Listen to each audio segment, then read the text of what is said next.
Sir good morning.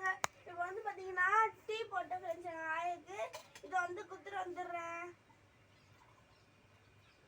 நான் இன்னைக்கு என்ன லஞ்சுன்னு கெஸ் பண்ணுங்க ஃப்ரெண்ட்ஸ்.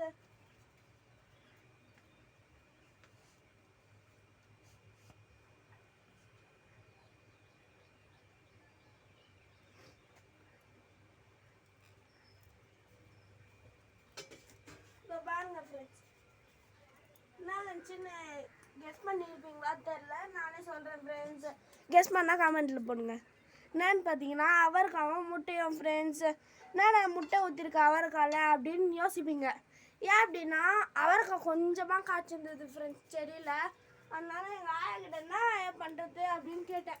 அப்போ தான் சொன்னாங்க, சரிடா ஒரு 20 ரூபாய்க்கு முட்டை மட்டும் வாங்கி வாடா அப்படின்னு சொன்னாங்க ஃப்ரெண்ட்ஸு. சரி ஐயான்னு சொல்லிட்டு நானும் வாங்கி வந்துட்டேன் ஃப்ரெண்ட்ஸ். இதான் ஃப்ரெண்ட்ஸ் என்னோட லஞ்சு. சாப்பாடு இதில் கட்டிட்டு போயிடுவேன். நான் கூட அன்னைக்கு அடை செஞ்சுட்டு அப்படியே கேஸ் இல்லாத விட்டு போயிட்டேன்ல ஃப்ரெண்ட்ஸ். அந்த மாவு எடுத்து வச்சிருந்தேன், இப்போ வந்து செஞ்சுட்டேன் ஃப்ரெண்ட்ஸ். இதான் ஃப்ரெண்ட்ஸ் என்னுடைய ஆயா, எங்கள் தம்பி, நான் எல்லாம் சாப்பிட்டு போவோம் ஃப்ரெண்ட்ஸ் இந்த அடையை. இன்னும் கொஞ்சம் மாவு வச்சுட்டு செஞ்சுட்டு ஒரு 2-3 எடுத்துட்டு சாப்பிட்டு போவோம் ஃப்ரெண்ட்ஸ் நான் ஸ்கூலுக்கு. இப்போ வந்து நான் சொல்கிறேன் ஃப்ரெண்ட்ஸ், இங்கே என்னடா இருக்குது இந்த கேஸில் அப்படின்னு யோசிக்கலாம். என்ன அப்படின்னா சுட தண்ணி ஃப்ரெண்ட்ஸ். எனக்கு சளி பிடிச்சிருக்கு ஃப்ரெண்ட்ஸ், அதனால சுட தண்ணி ஃப்ரெண்ட்ஸ் குளிச்சுட்டு போவேன். நான் இன்னொன்று சொல்கிறேன் ஃப்ரெண்ட்ஸ், என்ன அப்படின்னா கூரையிலேருந்து அரணை வந்திருக்கு ஃப்ரெண்ட்ஸ். அது எங்களுக்கு தெரியல, ஆனால் என் தம்பிக்கு தூங்கிட்டு இருக்கும் போது வந்திருக்கு ஃப்ரெண்ட்ஸ். ஆனால் என் தம்பி மேலே பெட்ரூமில் போய் கை மேலே போயிடுச்சு ஃப்ரெண்ட்ஸ். அலறி கத்திட்டு அண்ணா அண்ணா அண்ணான்னு கத்திட்டு நான் அலறி வச்சு வந்து பார்க்குறேன் ஃப்ரெண்ட்ஸை. அப்போ தான் சொல்கிறேன், பாம்புண்ணா.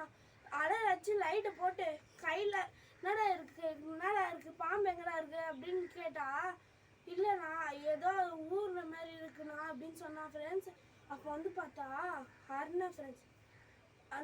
அதனால தான் ஃப்ரெண்ட்ஸ் இவ்வளோ நேரம் தூங்கிட்டு இருக்கான். இப்போ வந்து பார்த்தீங்கன்னா என்ன பண்ணுறதுன்னு தெரில ஃப்ரெண்ட்ஸ். ஓடு பிரித்து போகிறது கூட காசு இல்லை ஃப்ரெண்ட்ஸ். அந்த அளவுக்கு இருக்குது ஃப்ரெண்ட்ஸ் நிலமை. இது மேலேயே போடலான்னு பார்த்தா கூட காசு இல்லை ஃப்ரெண்ட்ஸ்.